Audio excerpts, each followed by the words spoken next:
londere na ngana sombaki na sakana Eumélité pasuki lisano esili comme les a gagné ngana perdre oh Chéra tiki bolingo na kaka koki batekeli nguba Parce que bolingo bozu elesinga misuni wa migler et puis mina frère bimisi tiré et quand porte Hazel et veut passer par chez moi le président sans problème mais ton club aussi mais c'est ton club aussi les managers permettre ngai album et puis les premiers on a un peu moins stressé moi qui n'a pas la peau s'il faut les gens se souviennent de El Bledia acoustique un villageois, un certain villageois. Tikakola kisaka ngai bambanda ngana kokoka na ngai bongo te. Mama lele oh tala makambo.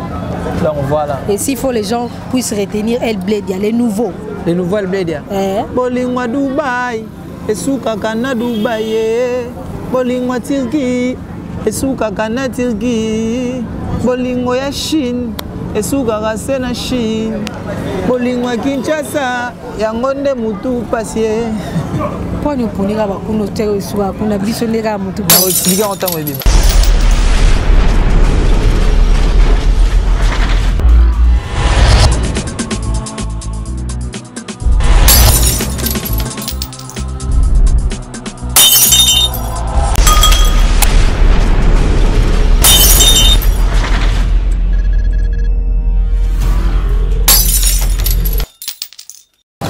Fidèles amis internautes, fidèles téléspectateurs, j'ose croire que vous êtes de nombreux à nous suivre à cet instant à travers votre chaîne que vous aimez autant, votre chaîne qui n'enchaîne pas, votre chaîne du moment. Avec moi, votre humble servante JS, la patronne à moi Namboka, G comme Gaël, S comme Sugar, la patronne de la presse congolaise, Mikolo Bobinganga à rembourser. Donc, Balobi, mi-ange, mi-démon arrive. Mais avant tout, trop bête à l'isolo, nous devons comprendre que mi-ange, mi-démon maramba bien Zali avec héritier Watana de Costa Nostra. Mais pour aujourd'hui, je vais recevoir pour vous El Bledia. Beaucoup plus acoustique d'Izamatch. Il était là dans Villanova. Un villageois, il était parmi les villageois. Aujourd'hui, il n'est plus villageois.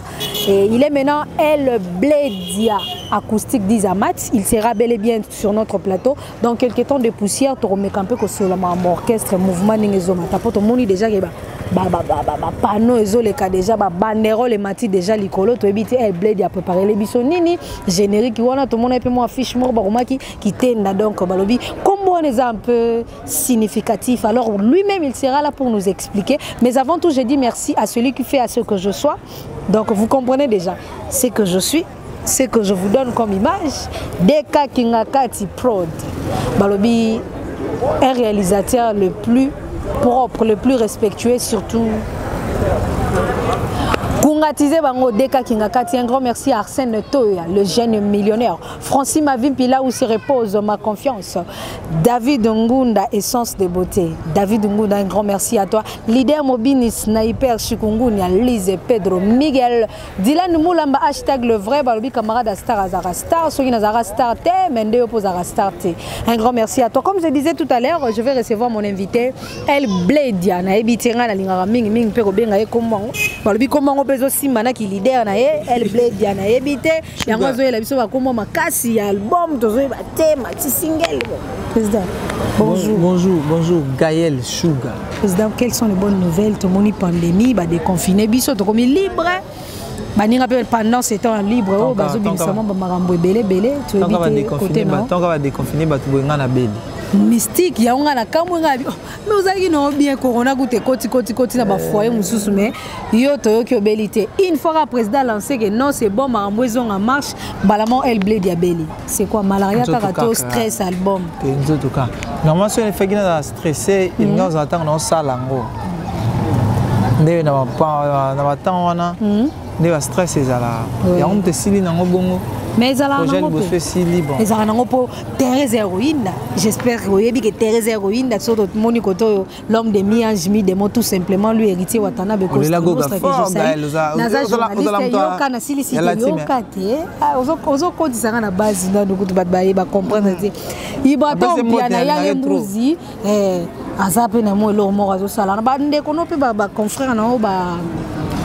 Thierry Migler, Materazzi, Gisclar Zanotti, président Binafilé, yango na oloba terrain so alaki na classe ndenge na benga mo ba ene scientifique na sens nini na carrière solo bango nyonso basali ba carrière na bango en solo avant ngai sali baza pe benet baza bene oui voilà ate un mois za ene na mais bino nyonso boya ka bongo tango eloko ebime kangi Kinshasa bagombaleki na lobi baza ba toza ba master bino na bino ba village la génération moko to bandi carrière en solo avant ngai c'est-à-dire voilà c'est un peu ça tant le biso terrain za oningana te terrain ngo za na ndeni na comprendre kasi terrain te Kinshasa en fait to parler Congo mobimba ndeto na beta pe musique te ka pona succès za ranzambe c'est-à-dire ko beta musique ça li succès ti o mona pe succès ngo sini na ko beta pe musique za na ngo pe na succès te ti e comme pe na succès mais musique na ngai nga mona be na obe ngo escalier na be ngo ascenseur te ascenseur o matambala mo ngai escalier pe na non ya pena yebi na pena tant on va na vendre tie soya elle bled bien comment wana ça pèse hein obi que na 8 ans ya comprendre comment wana za diabète non eza elle bled ya soki tozongi so na yebi eza na nini moko Snoop Dogg ayemba if you come home to see my boss baladosi na tasi donc soko balusi yango eza soko ye na ndako na nga omoni mokonzi na ngai sata aza nzambe eza pareil ne eloko oyo beti elle bled ya soki tozongi sango boye eza elle diable bon ngai na yebi ke eza ka elle bled ya elle bled ya wana pour nini acoustique disa match botika lo balusa ngote pour déjà voix na eza na voix moko angélique mélancolique que tu chantes bien du coup quand tu parles d'acoustique elle bled ya na okotika ngo yemba na ngote elle bled ya c'est pas la musique c'est on a sali déjà on a ça des projets expliquer ba tout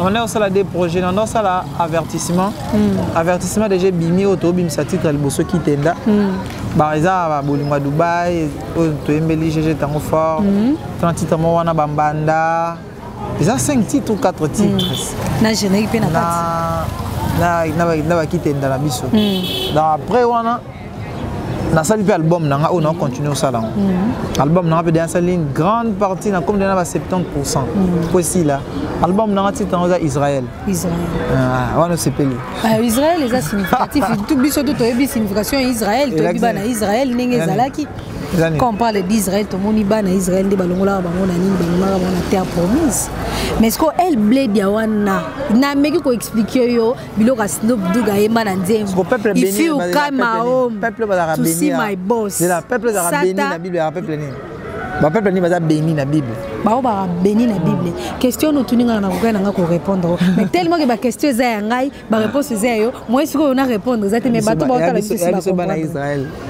un album na tango za Israël au moni siko wana titre album ba tout ba comprendre tant ba pesa ba comme Sugar kitenda ebima ezaka po ye pe na moi retard elle bébé kitenda on écoute en répétition et puis si ba pena écoute ba yebi que tous en plein donc voilà ça me colonne dans l'équipe na l'équipe pas Tony Coco na pesa information avec kitenda ebima le 1er août ceux qui sont d'accord na manager na nga date na nga na linge bima nga moko na ngeba le 1er août nga moko toi on a débat il y a des dates nga moko date na nga na pesa le 1er août il y a siliki habiter le premier ligne de la ya ligne de la après le 1er août nga ligne le 1er août so par rapport à ça dit tant on a pesa information na bi bon et le 1er août na sali des projets avertissement puis album na nga on a ça Israël et si non donc le quoi naza patron un groupe faut les gars émission on a ça la une heure de temps na kit information dans na pesi et si non kitenda omoni siko bato ba otala biso ba esengai toyebi ke oyambela biso acoustique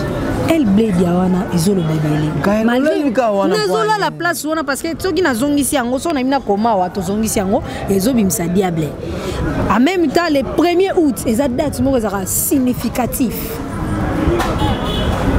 le 1er août eza date moko ezaka significatif na tongo ezaka fête des morts non fête des parents si je me trompe pas des cas na midi comme la fête des parents son attend aux arrêts fête des morts na midi comme la fête des parents et ça significatif le 1er août et puis c'est une date que tout le monde le sait bien yo pesa jour yo bimsani ni kitenda et puis kitenda là ça dit encore beaucoup plus ça fait peur yango zo mona devait insister place wana dès que tu as sola ota likolo ah sugar na yo kondesko naolinga boye naolinga boye naolinga to bimisa na okitenda ebimi so tali bien depuis na commencer à carrière na ngai en solo na linga na ngai oloba te je veux dire quoi na leke dans lobeki na longwe na na studio dans sa album le bon expliquer ba to ça la deux projets EP na ngai na album na nga na ça ngamo pe producteur mais niveau na ça l'album na nga yango moni fake zela mukie pourtant l'album na nga bima comprendre peine que na 8 temps fort yo travail 6 mois yo travail mais avertissement et maintenant ba kitenda et ça nango facile et mara le ba comprendre ba apprécier oui mais album na nga wana Israël wana ndé laisse tomber Lelo acoustique El Bledia président et orchestre. S'il faut faire la différence tant yo zaki villageois, n'attend yo mo comme patron aux autres diriger batu. En un seul mot. Parce que vous avez sous nos haïti. Ils ont été beaux tamarati. Ma parent m'a beaucoup libiso. To comme ils responsable. Na mon fona bima po baba na balia. S'il faut donner vraiment le vrai sens y acoustique tant azalaka moi na wa komi papa. Normalement, l'acoustique, il n'y a pas ces aguets, on a été, on a eu moins. L'acoustique, il n'y a pas ces aguets, c'est-à-dire on a eu moins. Non, non, comprends, je suis bien. Ah, là, je suis silica, pam, pam. Dans la facha, pam, pam, donc, ce que l'homme est commis, la silica, pensa, pam, pam. Non, on a eu moins, on a eu moins, on a fâché, on a eu moins, on a katani. Mais, l'acoustique, il y a les lobos, il y a responsable, c'est-à-dire, quand on a light music, on a eu moins. Après, comme ça, moi, parent. Moi, parent, il y a le baquet. On a comme chef du groupe. Oui. C'est-à-dire, moi, on a mes parents. C'est une responsabilité. Tant qu'on a une responsabilité dans la main, et ça, c'est maintenir dans le donc voilà. Acoustique à moi, c'est avec moi passe. Belé, occupé ma belé, balobi. Ah, ah. C'est moi le verbe, on a tindé le bateau. Tu vois, biso bata yolonde to ala. Bino bata yolonde. Gal sugar, alors verbe, gal sugar le verbe, ok, on a lingi boule na anglais. Soit na bazulu. Ba récupérer. Attends, on les arabe to, ba récupérer sugar comme yo manque acoustique. C'est ça qui bon. Mais ça va fort hein. Voilà ce qu'on acoustique à moi. Quand on habite avec moi na. Ya ki moi na. C'est dit to potan ni biso mbalé mais na souka on dans ça loger mon boy. Parce que les loboé quand tu me fais ça, je vais t'appeler pour te poser la question. Pourquoi tu as fait ça, c'est pas bien. Moni.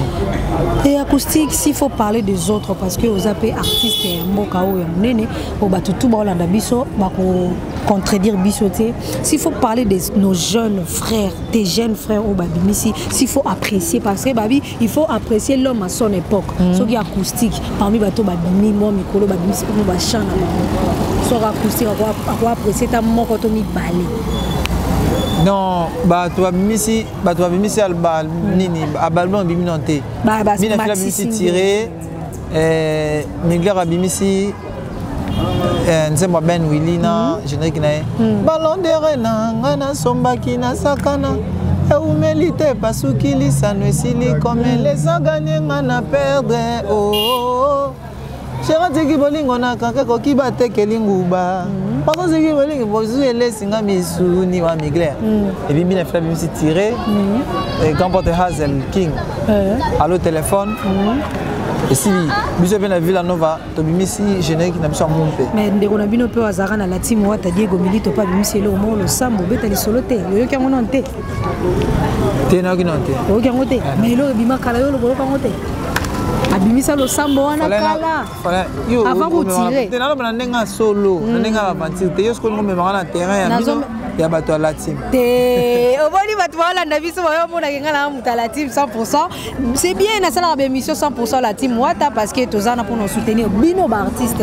Mais c'est une question parce que tu as parlé que de ngana bi ba frère wa jeune frère ou ba te yo lobi ka orchestre yo ki lo sambo te émission ata 2 heures du temps pour ça là mais le quoi on a répétition puis na kati ba groupe kati ba courant kati oui to si ça na répétition to ko solo la après kitenda to ko vanda pena. Parlons de l'orchestre to solo to fa on a biki balobi mafuta babali yango tango za kitende zo bima bientôt dans quelques jours kitende bima ngala lingi ba le 1er août ceux qui manager le 1er août mais déjà le 1er août na ça signe mo que y a le 1er août déjà et kitenda wana après album na ngai bima nango et kitende za EP avertissement za na 5 titres et ma première décembre ou janvier février na mis album na Israël.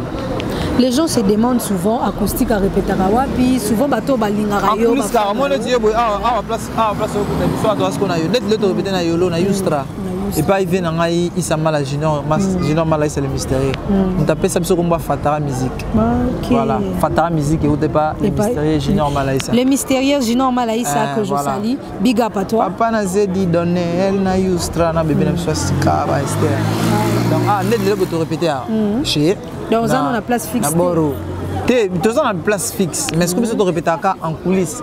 Initi, on peut se répéter à place telle pour que tu penzate. Koko te zara ende na bengi gael, yaka. Na préféré te répéter dans bongo. Jour où ils ala que photo bim sa répétition, ba tu ba monde na bango, to bim sango en public. Y a-t-il des contrats après? Non, déjà, les 16 aux Anabibwa. Ça serait de quelle heure à quelle heure pour battre 16h. Parce que. 14h ou 16h. Les 16 à Bibwa. Après. Le programme Pendezali. Après les 15, on peut s'en aller. Ok, merci. Acoustique 10 à match, El Bledia, que j'aime t'appeler comme DAB. Et puis, tu peux nous donner déjà des précisions parce que nous sommes arrivés pratiquement à la fin. Numéro de téléphone pour les gens qui veulent à ce que. Acoustique El Bledia. Acoustique El Bledia dans les réseaux sociaux. Instagram, Facebook, Snap, page officielle. Acoustique El Bledia. Donc, numéro de téléphone. Téléphone Yoka. Charles Européen Sarah Batouata la biso mais veuillez passer par chez moi. Le président sans problème. Mais c'est problème aussi les managers permettre album et puis les premiers. On a un peu moins stressé. Moi qui n'ai pas la peau. S'il faut les gens se souviennent de El Bledia acoustique, un villageois, un certain villageois.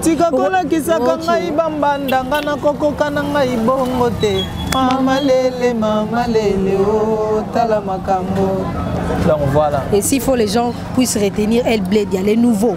Les nouveaux El Bledia. Bolingwa Dubaï, Esuka Kana Dubaï, Bolingwa Turquie, Esuka Kana Turquie. Bolingo ya Chine, esuka kase na Chine. Bolingo ya Kinshasa, yangonde mutu pasie.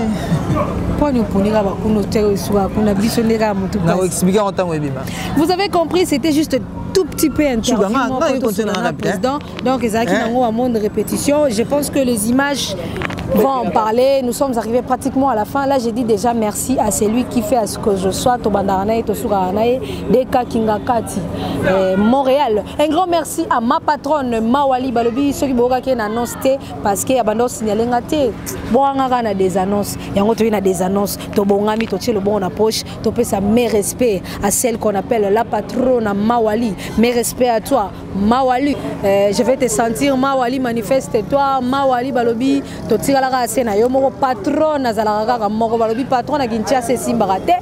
Pour la patronne, c'est un Libanda, les Tibiso Bashuga, Tozaba, la patronne à Kinto, Kangakin, Nenga solo, bato, contredire Bisobati. Ce qu'on bat Balegi Biso Bashuga, Mawali, donc, Otala Mawali, Otala nettement le Colobo, après on kita, dollar et zawana, éviter. Un grand merci à toi, Mawali, ma patronne. Balobi patronne qui toro Bobaziou, patronne anglais, belé. Donc, tu évites. Un grand merci à toi. I love you so much. Mon cordon, je te salue. Cordon Gabi, un grand merci à toi. J'ai dit merci à vous. Je vous aime, je vous respecte, je vous considère et je vous porte dans mon cœur. Big up.